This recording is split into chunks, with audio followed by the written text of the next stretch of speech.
Alright guys, welcome back to the channel, and I'm pretty pumped for today's episode because we're going to be finishing up the angle kit on the FC.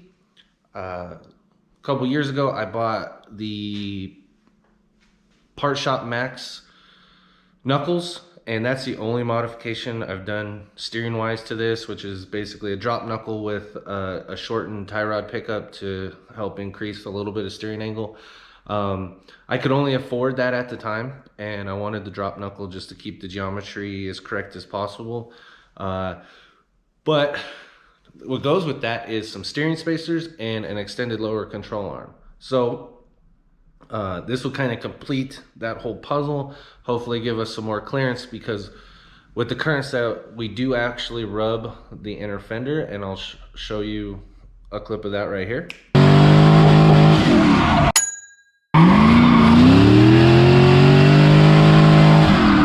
So here's the box. Let's get it open and check it out. I'm sure it's beautiful. Everything that comes from Part Shop Max is beautiful.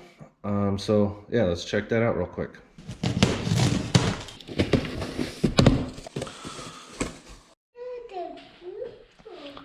All right, so here's the lower control arms. Very well built. Everything from Part Shop Max is amazing. I always want to call it Power Shop Max because I believe that's what it was called, or yeah, something like that. Because I always called it PBM, and I think it's called PSM now. So, or maybe I just screwed up from the get-go. Oh, that's nice. Wow. So, one of the benefits of putting this on is that with the FC, there is no caster adjustment. So what they did is actually they built in 15 mils of caster adjustment. I don't know what that equals in degrees or anything like that, but and these are the steering stoppers, I think. Sway bar link, which I don't run a sway bar. Been thinking about putting one on, but haven't been running one. So, but yeah, this is the lower control arm. You use S4 ball joint on it as well, and yeah, pretty simple. Not a whole lot in this box.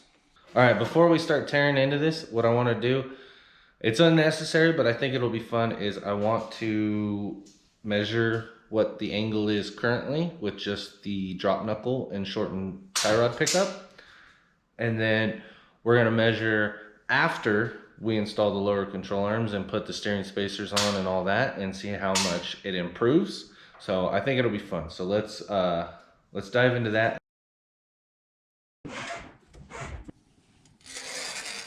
All right, so I measured the back and the front just to double check it. I didn't think they would be different, but so this degrees works in both ways. So I just had to figure out which line I need to go off of. So it looks like under the current setup was 40 degrees of steering angle, which I'm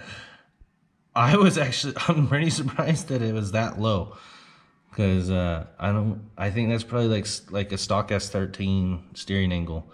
I could probably Google that and find out, but yeah, this thing doesn't have a lot of steering angle. So we're at 40 degrees now.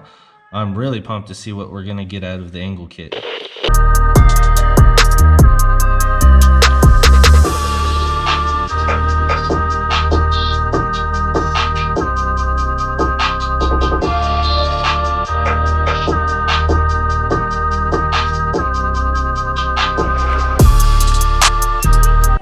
Hopefully you guys can see this, but right here you can see all the places that the tire's rubbing, right? Even down over there. So we're rubbing on both sides. So hopefully these lower control arms are going to extend it out 35 mil. So should push this out pretty far. So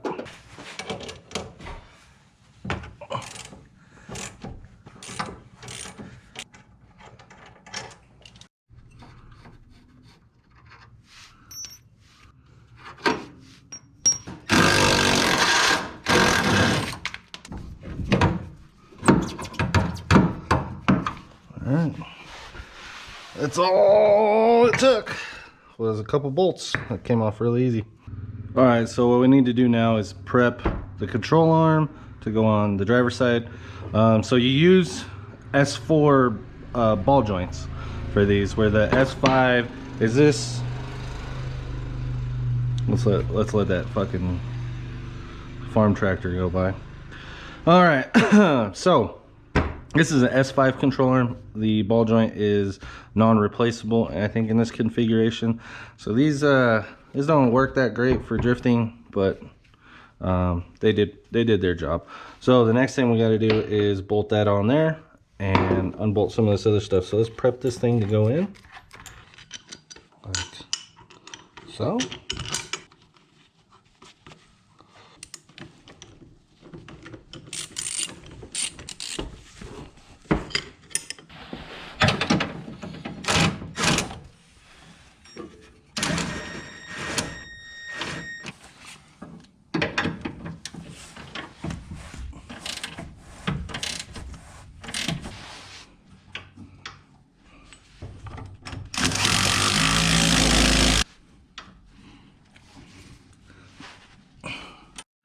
All right, so the next thing we need to do is we need to take this boot off, break the inner tie rod loose, and get it out, and then put the steering spacer in there so that the tie rod has enough throw to actually put some angle into this.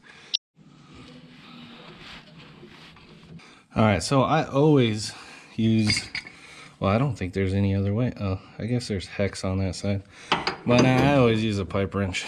It's always better to use a pipe wrench. Put a little bit on the threads.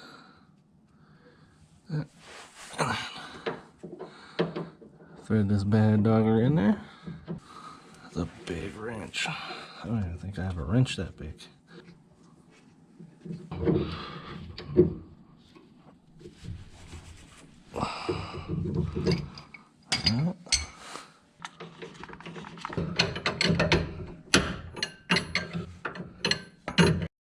So literally right as I was going to put the boot back over the other way, this thing is so old it just fucking fell apart, and I don't have any replacements right now. So right now, probably gonna have to run to the parts store and go get it. So if I don't do it now, I'll never do it, and then it'll just ruin the rack. All right, we are in luck because I just found one. I probably had one of these sitting in a drawer, brand new one, from like 2 years ago. And I was like, man, I gotta have one because there's a brand new one on the other side. And I was just calling around, and there's only like one in all of Reno, and I gotta drive like an hour to go get it. So, round trip, obviously. But yeah, so we're in business. I don't even have to go anywhere. Super stoked on this.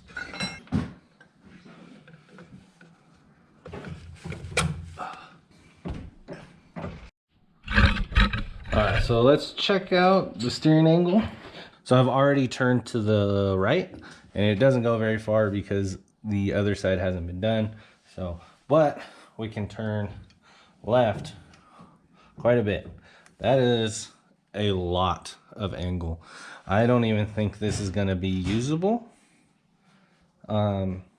because of the tie rod geometry and stuff like that. I'm probably gonna have, and I don't know where the wheel's gonna end up after all this.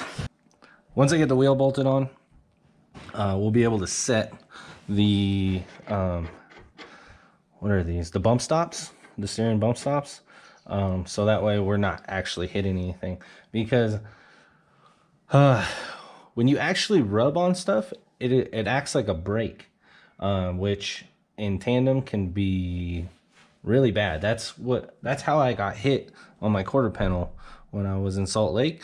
Is we put spacers on the front, and then I ended up either rubbing up here on the top, and it was like slamming on the brakes, and the car just pitched harder and then just rotated, and I didn't have anything to save it, and dude came in and smacked me. So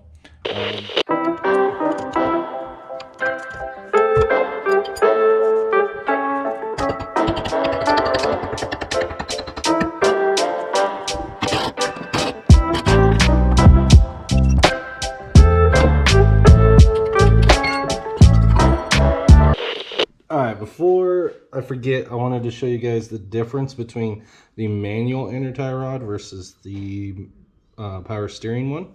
See the size of the thread? I don't know exactly what it is, maybe like 3/16 or 13/16, and whatever this is. Didn't measure it, but anyways, they're different size, and that's what this threaded insert does, is it allows us to thread the new steering adapter into the manual side of the rack or the passenger side, and allows us to thread a normal power steering tie rod on. That's it. So now that you guys kind of get to see what I was talking about earlier in the video, now you guys know. All right, so the next thing I need to do is we need to do the toe alignment. I did the best I could as far as like eyeball alignment. It probably a little toed out in the front on this side. Got the rack somewhat centered. So I got these toe plates right here. We're gonna throw those on and try to get a toe alignment.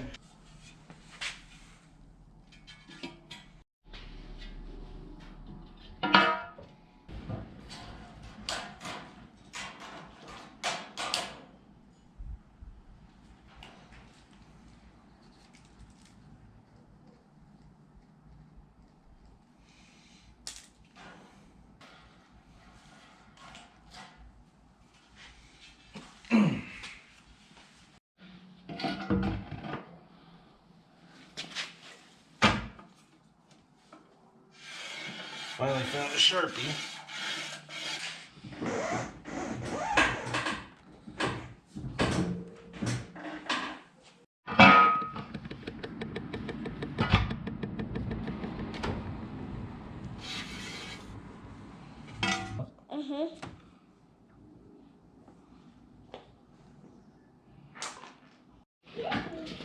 So we're getting right around 50 degrees of steering angle out of it, static.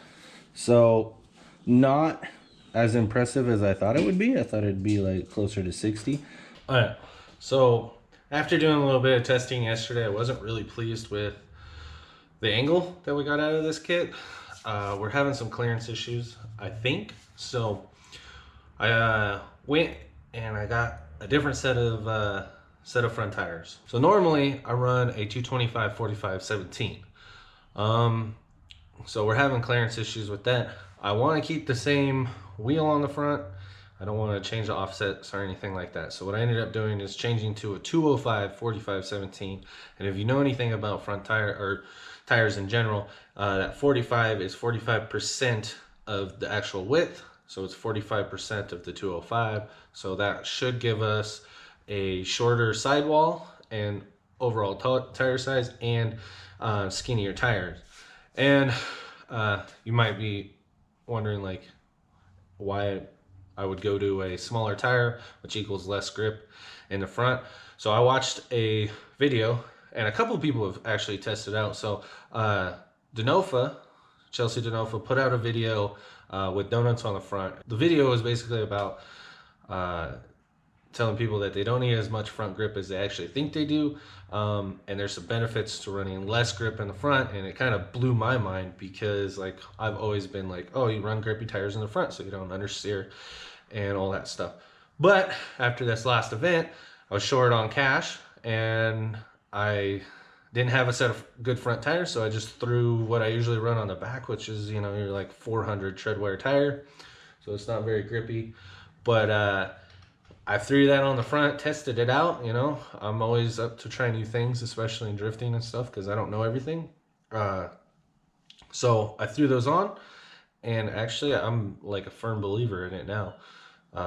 Because what it basically allows to do is at like full lock, it allows the tires to almost like four-wheel slide in the front, and you have less grip. So with, I guess, grippier tires in the front, once you go to full lock and the tires can't go anywhere, it almost acts as a brake in conjunction with my clearance issues. But it acts like a brake in the front, and it'll actually pull the front away, and it'll actually cause you to spin out. I noticed that like when I would reach that lock, I would have like an extra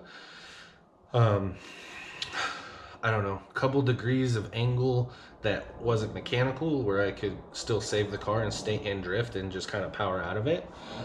So after watching that, yeah, I was a firm believer in it. So all right, so this might be a better visual representation of what I was talking about, of the difference in the sizes between a 225 45 and a 205 45 17. So you can see that obviously the tread width is different. You know, the width of this is definitely skinnier than this. This is going to help with our turn in as far as our inner fender well clearance and frame rail clearances and stuff like that. So hopefully we'll get a little bit more turn in and stuff like that. But also we are actually hitting on the upper, I guess there's like that little pocket, I guess where like the battery would go. So and that's a flat surface, so you can actually see a difference in the height. So hopefully this fixes the two-part problem, is the width and the height. And you can see this is significantly taller. See if I can put this on here so you guys can better see what the difference is in the height. You know what I mean? It almost looks like an inch to like an inch and a half, maybe. Difference in height, maybe. So yeah, hopefully this will give us a little bit more clearance. Anyways, enough of me talking. Let's get on, see if it actually solves our issue, and let's just get them on and see if the steering angle. All right, let's dive into that. So we got the new tires on. It's I haven't checked clearances yet, but what we're gonna do is we're gonna set our baseline. These toe plates are awesome for this.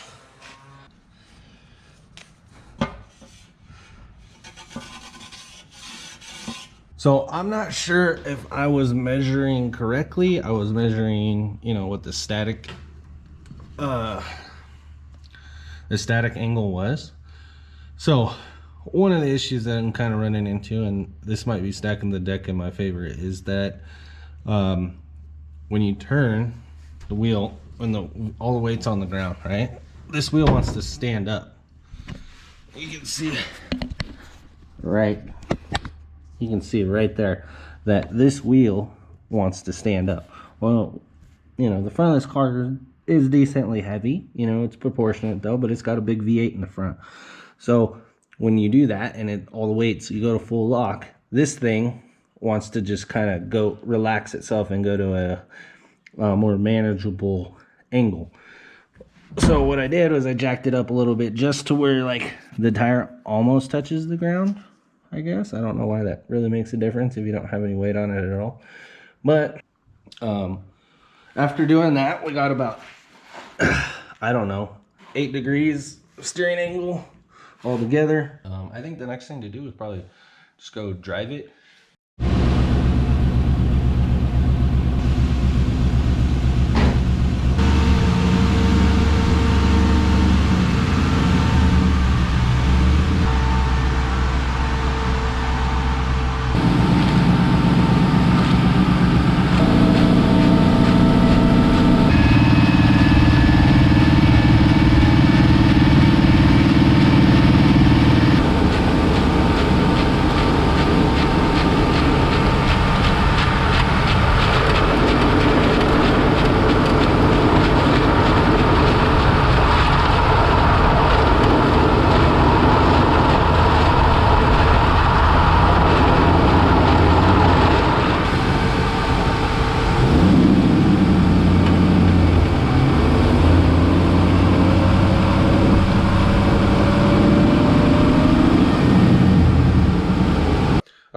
I don't know what it is lately.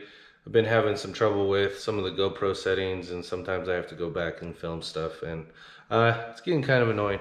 But anyways, let's kind of talk about the drive with the new lower control arms and the overall impressions.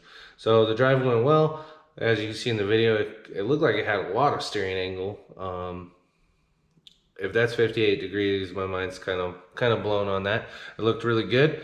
I'm excited to try it out. Like I said before, this kit looks like it has probably 60 or 70 degrees capabilities, depending on wheel fitment. So overall, I'm super pumped on it. We've kept everything on this car PSM, Part Shop Max, just because, I mean, that's the way it was designed. They designed all their parts to work in conjunction with each other. So